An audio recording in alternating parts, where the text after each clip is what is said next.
Olá, muito boa noite a você. Eu sou Adalberto Piotto e seja bem-vindo ao Cenário Econômico pela TV Brasil, com emissoras públicas de todo o país, diretamente dos estúdios da B3, no centro da cidade de São Paulo. Vamos aos destaques do programa de hoje.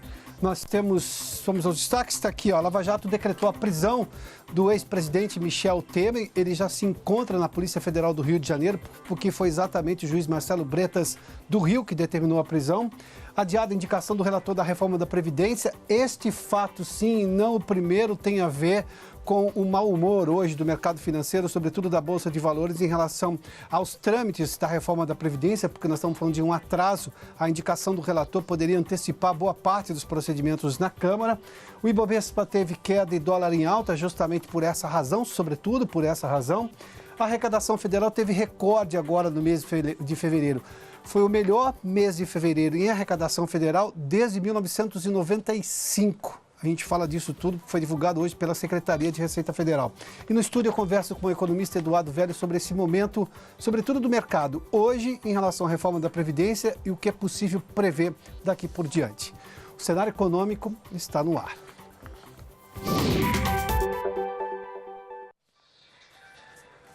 O juiz federal Marcelo Bretas determinou hoje a prisão do ex-presidente Michel Temer, do ex-ministro e ex-governador do Rio de Janeiro, Moreira Franco, e de mais 8 pessoas.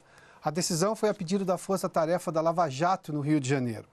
A Vanessa Casalini está em São Paulo. Foi exatamente em São Paulo, na sua residência, que o ex-presidente foi preso hoje durante a manhã. A Vanessa tem mais detalhes. Vanessa, boa noite, bem-vinda. Oi, Piotto, obrigada. Boa noite a você, boa noite a todos. O ex-presidente Michel Temer foi preso hoje de manhã quando saía de casa na zona oeste de São Paulo. Temer estava dentro do carro, no banco de trás, quando foi surpreendido por agentes da Polícia Federal. O ex-presidente foi levado ao Aeroporto Internacional de Guarulhos e lá passou por exames de corpo de delito. Nós temos imagens do momento em que Temer deixa a delegacia da Polícia Federal em Guarulhos e segue em comboio para a pista de decolagem.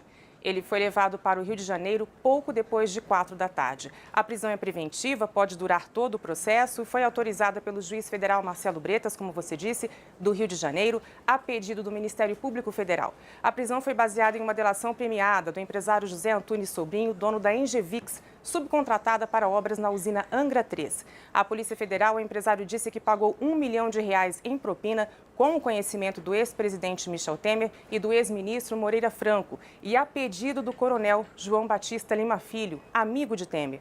Os dois também foram presos. Michel Temer é apontado como chefe de uma organização criminosa que atua há 40 anos no Rio de Janeiro. A Engevix foi subcontratada por empresas vencedoras da licitação, entre elas a AGEPLAN, do coronel Lima Filho. Ainda de acordo com as investigações, no curso do contrato, a propina teria beneficiado Michel Temer. Ao todo, a Polícia Federal cumpriu 10 mandados de prisão e 26 mandados de busca e apreensão.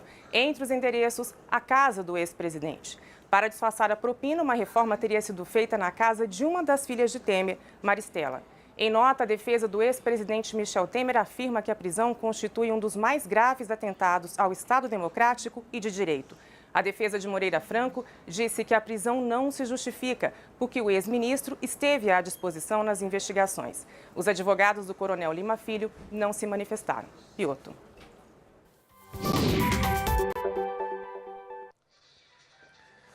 Muito obrigado, Vanessa. Bom, o Ministério Público e integrantes da Lava Jato no Rio de Janeiro concederam uma entrevista coletiva agora, no final da tarde, justamente para explicar todo esse procedimento, essa operação que culminou com a prisão do ex-presidente Michel Temer e também do ex-ministro, ex-governador do Rio, Moreira Franco, e essas outras 8 pessoas. O Maurício de Almeida acompanhou todo esse processo no Rio e nos traz detalhes. Maurício, boa noite. Boa noite, Piotto. Eu estou aqui em frente à sede da Superintendência da Polícia Federal no Rio de Janeiro, onde agora há pouco, mais ou menos 10 minutos, o ex-presidente Michel Temer chegou aqui na sede da Superintendência da Polícia Federal. Também chegou o ex-ministro Moreira Franco. Os dois, a princípio, vão ficar aqui na Polícia Federal.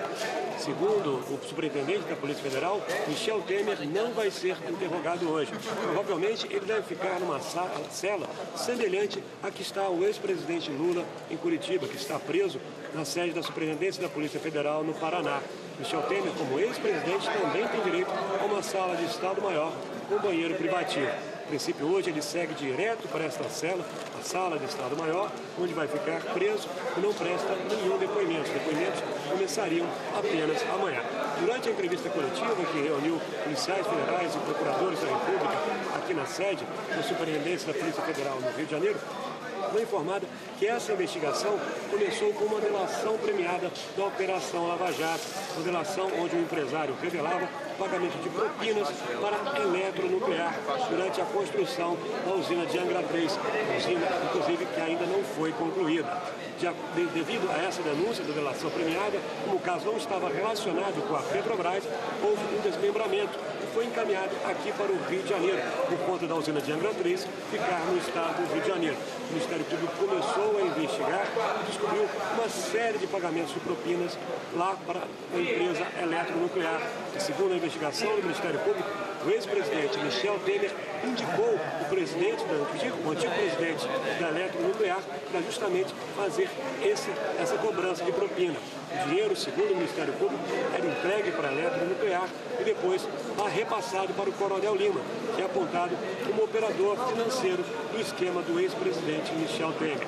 De acordo com a investigação do Ministério Público, esse esquema, liderado por Michel Temer, começou há aproximadamente 40 anos.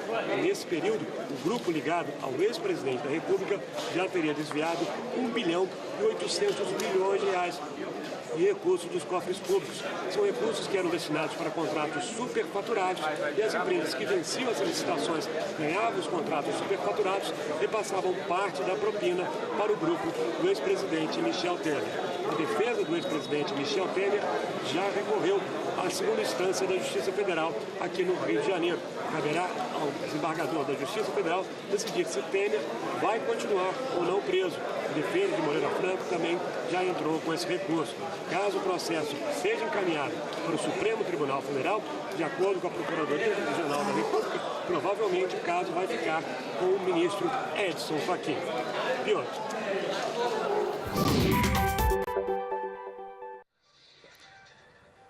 Muito obrigado, Maurício. Bom, a Procuradoria-Geral da República, pela Secretaria de Comunicação da Procuradoria, divulgou exatamente um comunicado sobre essa operação da Lava Jato. Além das informações que você acompanhou aí, o Maurício nos trouxe diretamente do Rio de Janeiro, eu vou me ater aqui às duas últimas frases desse relatório, são 2 páginas, na verdade, divulgadas hoje, que as razões justamente de que levaram ao pedido de prisão por parte dos promotores e, obviamente, a decisão do juiz Marcelo Bretas, juiz da Justiça Federal no Rio de Janeiro, da Lava Jato no Rio de Janeiro, de conceder essa prisão e prisão preventiva. Normalmente a provisória dura no máximo 1 semana, 5 dias. Essa é preventiva, ou seja, não tem prazo. O juiz, obviamente, tem que analisar cada passo para permitir qualquer soltura. O que, por exemplo, no caso, nada aparenta. Mas vamos lá, por enquanto não se tem nenhuma posição mais indicativa dos advogados pedindo o relaxamento da prisão, só se manifestaram contrários à prisão. Mas vamos lá. Os 2 últimos parágrafos desse texto diz aqui das razões da prisão. As apurações também indicaram uma espécie de braço da organização especializado em atos de contra-inteligência a fim de dificultar as investigações, tais como o monitoramento das investigações e dos investigadores, a combinação de versões entre os investigados e, inclusive, seus subordinados e a produção de documentos forjados para despistar o estado atual das investigações, ou seja, medidas que protelariam qualquer decisão ou confundiriam as investigações da Lava Jato. Depois conclui, o Ministério Público Federal requereu a prisão preventiva de alguns dos investigados, pois todos esses fatos somados apontam para a existência de uma organização criminosa em plena operação, envolvida em atos concretos de clara gravidade, assina aqui a Assessoria de Comunicação Social da Procuradoria da República do Rio de Janeiro, ou seja, o Ministério Público do Rio de Janeiro, em relação a esta ação de hoje, que culminou com a prisão do ex-presidente Michel Temer e também do ex-ministro do governo Michel Temer e ex-governador do Rio de Janeiro, Moreira Franco. Vale só lembrar, a prisão de Moreira Franco leva 5 ex-governadores do Rio de Janeiro para a prisão. Nós já temos 2 que estão presos e temos agora Moreira Franco e 2 que estão, no caso do casal Garotinho, que estão respondendo em liberdade, mas que também já passaram pela prisão. Uma situação, obviamente, de muita dificuldade para a situação, digamos, de governabilidade do Rio de Janeiro, levando-se em conta esse passado recente envolvendo governadores do Estado. Bom, vamos seguir aqui. Daqui a pouco a gente tem informações da Rosiane Kennedy em Brasília, justamente com a repercussão em Brasília. Há uma tese de que a prisão do ex-presidente Michel Temer mexeria com o andamento da reforma da Previdência. Por enquanto, isso não passa de mera especulação. Não há nenhum fato concreto que ligue uma coisa à outra. Um fato concreto, sim, que, digamos, azedou a opinião do mercado em relação ao andamento da reforma, e isso obviamente mexeu na Bolsa hoje, também no dólar, é que estava previsto para hoje, justamente hoje, a indicação do relator da reforma da Previdência na Comissão de Constituição e Justiça, que é exatamente aquele primeiro passo dentro da Câmara para o andamento da reforma no Congresso. Como estava marcado para hoje e não aconteceu isso hoje, obviamente que isso vai gerar um atraso na reforma. Qualquer atraso na reforma, ou pelo menos que se dê a ideia de um atraso, nesse é um claro atraso, no mínimo de uma semana, obviamente que isso mexe com os ânimos do mercado, porque há toda uma expectativa em relação à reforma da Previdência de ser aprovada ainda nesse primeiro semestre, ou o mais rapidamente possível, mesmo que passe para o começo do segundo semestre. Isso tudo mexe na solvência das contas públicas e no peso que se tem hoje em relação ao custo previdenciário para as contas públicas. Já temos a Rosiane? Vamos lá. Então, a Rosiane Kennedy está conosco em Brasília e tem as repercussões justamente em Brasília dessa prisão do ex-presidente Michel Temer. Rosiane, boa noite. Boa noite, Piotr. Boa noite a todos. Olha, a principal repercussão aqui foi justamente a repercussão política, mas entre as perguntas que eram feitas hoje estava justamente essa. A prisão do ex-presidente Michel Temer vai ter algum impacto em relação à tramitação da reforma da Previdência? Então, o presidente em exercício, general Hamilton Mourão, avaliou que não. Ele falou sobre a tramitação da reforma no contexto de pautas do Congresso, no contexto geral. E ele disse o seguinte, que não vai atrapalhar no andamento dos projetos aqui no Congresso Nacional. Resumiu assim: uma coisa é uma coisa, outra coisa é outra coisa. Para deixar bem claro, porque são duas coisas realmente distintas. Várias pessoas, vários parlamentares aqui, Piotr, foram justamente nessa direção. Então, fazer uma repercussão aqui, eu selecionei alguns trechos do que disseram os parlamentares. O senador Marcos Rogério, que é do DEM, ele disse justamente isso, que não tem interferência. Foi na mesma linha do general Mourão. Vamos acompanhar o que ele disse.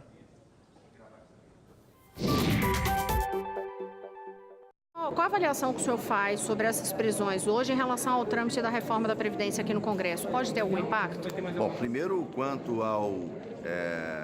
às motivações que levaram à decretação da prisão, eu não conheço o processo, não conheço as circunstâncias processuais, mas acredito que tenha havido embasamento legal, justificável para a decretação de prisão de um ex-presidente da República. O Brasil vive um momento de muita turbulência, mas isso mostra, por outro lado, também o funcionamento das instituições, e o império da lei. Com relação à influência dessas prisões na votação da reforma da Previdência, eu não vejo qualquer relação. Eu acho que são situações absolutamente diferentes. Talvez do ponto de vista da tranquilidade política isso tenha algum reflexo, mas acho que o tema reforma da Previdência é um tema que mobiliza o Congresso Nacional. É preciso conhecer o texto, aprofundar o debate, e colocar a matéria para votar na hora certa, mas com maturidade e muita responsabilidade, dialogando com as partes envolvidas para poder aprovar um texto que faça bem ao Brasil e que dê as respostas, que a sociedade precisa nessa reforma. Essa reforma é uma reforma que não é uma reforma do presidente Bolsonaro. A reforma da Previdência ela é necessária para a retomada do crescimento do país, que gere confiança e expectativa de que a gente saia dessa situação que estamos hoje.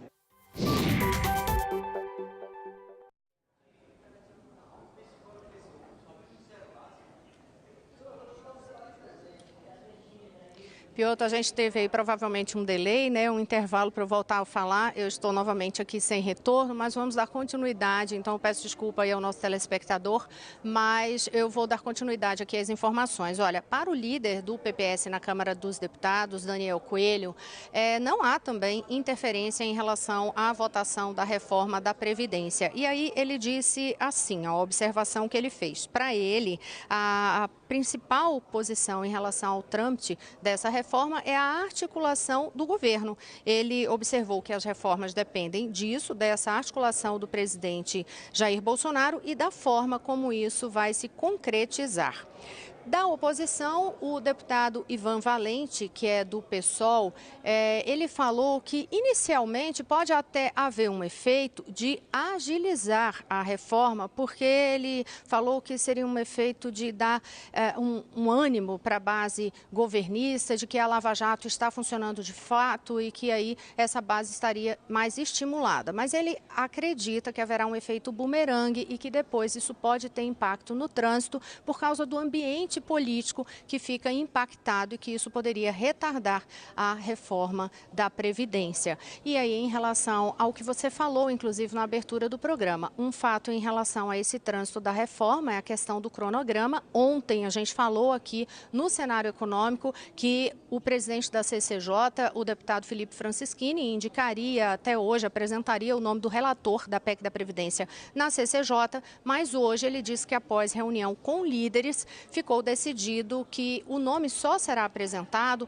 depois que o governo, o ministro da Economia, Paulo Guedes, apresentar explicações sobre a reforma dos militares e aquela reestruturação da carreira nas Forças Armadas. Lembrando que a audiência com Paulo Guedes está marcada para a próxima terça-feira na Comissão de Constituição e Justiça. Piotr.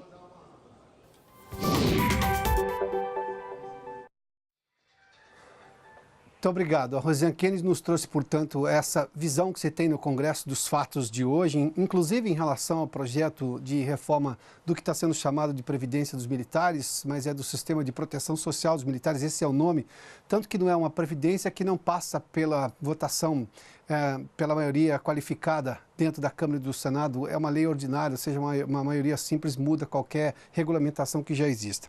O presidente Jair Bolsonaro foi perguntado sobre isso. O presidente Jair Bolsonaro chegou hoje ao Chile, está em visita oficial, depois de voltar recentemente dos Estados Unidos, e ele disse o seguinte, perguntado sobre a prisão do ex-presidente Michel Temer, a justiça nasceu para todos e cada um responde pelos seus atos. Depois insistiu, e isso já é, digamos, uma ponderação do governo de afastar essa crise dos grandes projetos, que é justamente um deles a reforma da Previdência, o andamento da reforma no Congresso.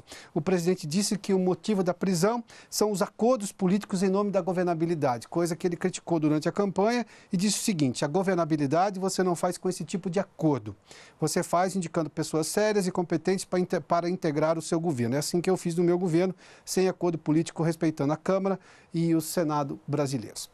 Bom, vamos dar uma olhadinha no que aconteceu hoje aqui no Ibovespa, sobretudo, e o que pesou mais no Ibovespa foi justamente esse adiamento da indicação do relator da reforma da Previdência na Comissão de Constituição e Justiça da Câmara. Porque aí nós temos um fato essencialmente direto. É uma semana a mais de trâmite na Câmara em relação à reforma da Previdência. A questão da prisão do ex-presidente Michel Temer, até o momento, é uma especulação, imaginando que pode haver ou não, enfim, nada disso tem ligação direta. O adiamento, sim, com relação à indicação do relator da reforma, isso sim, é uma semana a mais de atraso e, claro, trouxe um humor mais para baixo aqui. Vamos lá, o Ibovespa caiu 1,34% a 96.729 pontos. Essa queda chegou a ser bem maior, acima de 2% durante o dia. Para se ter uma ideia, se esse foi o fechamento, a máxima chegou a 98 e a mínima chegou a 95. Aqui, ou seja, caiu muito mais o Ibovespa. Esses 98 a gente está vindo de ontem, inclusive, obviamente. Mas aqui depois a Bolsa operou o dia todo no negativo hoje, mas a mínima foi de 95, para se recuperar bastante no final do dia em 96.729 pontos. O que demonstra que tem aí um espírito especulativo gigantesco durante o dia, né? Vamos lá. Até porque você não tem empresas que são negociadas na Bolsa ligadas diretamente a nenhuma coisa ou outra. Obviamente que no caso das estatais, eu falo isso com muita frequência, porque elas são ligadas ao governo, o governo tem poder de ingerência sobre as estatais, embora já haja uma nova forma de relação entre o governo e a direção das estatais, isso mudou desde o próprio governo do ex-presidente Michel Temer e está sendo mantido agora no governo Jair Bolsonaro, mas a Petrobras, por exemplo, caiu 1,42% hoje. Ela teve altas recentes, importantes. Aqui também tem muito de realização de lucro de quem comprou na baixa e vendeu na alta e, portanto, agora está caindo a ação. A Vale teve uma alta hoje de 0,65%.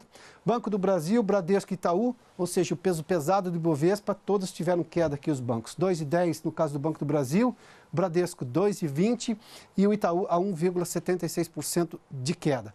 Vamos dar uma olhadinha no dólar, que o dólar é ainda mais sintomático em relação ao humor ou à especulação. O dólar terminou a R$ 3,80 hoje, uma alta de 0,90%. Essa alta também chegou a ser bem maior durante o dia, o que demonstra claramente aqui, olha, vamos lá. A máxima do dólar chegou a 3,83. Abriu a 3,76 a 3,83. Isso demonstra claramente, baixou 3 centavos praticamente do pico de alta do dólar. Isso demonstra que tem aqui muito de especulação, porque no final do dia os negociadores perceberam que o noticiário não era para tanto assim, ou obviamente se começou a ver outro tipo de informação, outro tipo de abordagem em relação tanto ao caso da prisão do ex-presidente Michel Temer, quanto dos impactos e o tamanho do impacto disso na reforma da Previdência. Mas é claro, aqui está evidenciado de forma cristalina que esse adiamento de uma semana em relação à indicação e, obviamente, a articulação política do governo na Câmara para justamente fazer andar a reforma da Previdência e depois, obviamente, da apresentação do projeto de reforma dos militares, de reforma da Previdência dos militares, isso sim teve impacto aqui e o mercado absorveu isso, tanto que a gente vê a alta do dólar e queda do Ibovespa. Bom, vamos fazer um intervalo, daqui a pouco a gente fala um pouco mais sobre a arrecadação do mês de fevereiro, que teve recorde agora. Foi o melhor fevereiro desde 1995, ou seja, desde a medição dessa série histórica em relação à arrecadação federal. A gente fala da meta também de déficit, que ainda é de déficit este ano. Tudo isso, depois do intervalo, a gente volta em instantes. Já de volta com o cenário econômico, a arrecadação federal no mês de fevereiro bateu recorde, é a melhor da série histórica que começou a ser medida em 1995. A recuperação econômica em parte e também o pagamento de dívidas tributárias com o governo federal fizeram com que justamente esse resultado acontecesse agora no mês de fevereiro, o que melhora também a situação do primeiro bimestre. Vamos dar uma olhadinha aqui nos números. Agora em fevereiro de 2019, esse foi o valor da arrecadação, 115 bilhões e 62 milhões de reais. A arrecadação, nós estamos falando só federal, só de impostos federais. O aumento real, ou seja, acima da inflação, se comparado a fevereiro do ano passado, é de 5,6%. Ou seja, se arrecadou realmente mais, descontada a inflação, se comparado, por exemplo, ao mesmo mês do ano passado. O recorde para fevereiro, como eu disse, desde 1995, que foi quando começou a ser medida essa série histórica de arrecadação federal. No bimestre, o aumento também acima da inflação, ou seja, também descontada a inflação, é de 1,76%. A arrecadação nesse primeiro bimestre já chega a 275 bilhões 487 milhões de reais.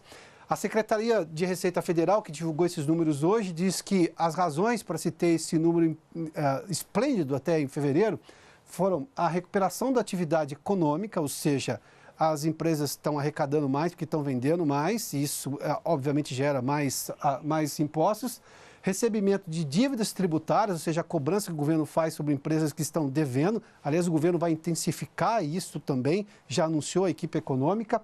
E a receita com os parcelamentos. Lembra do Refis? Aquele projeto de refinanciamento de dívidas que o governo fez, ou seja, para aderir ao Refis, as empresas precisavam pagar, obtiveram descontos, uma série de renegociação, mas você tem parcelas para pagar. E parte está vindo justamente com essa receita vinda desses parcelamentos de renegociações de dívidas tributárias lá do passado. A meta fiscal, só para lembrar rapidamente, para este ano, ainda é de até... O governo tem autorização do Congresso para ter um déficit de até 139 bilhões de reais. Em 2018, para você ter uma ideia, o déficit foi de 120, o que claramente indica que teremos um déficit menor este ano, embora, obviamente, a decisão do governo, o objetivo do governo seja zerar isso, se não esse ano, nos próximos anos. O Cenário Econômico termina aqui. Muito obrigado pela sua companhia, pela audiência. Boa noite a você. Amanhã, sexta-feira, às 7 da noite, a gente está aqui de volta. Eu vou aguardar você. Até lá.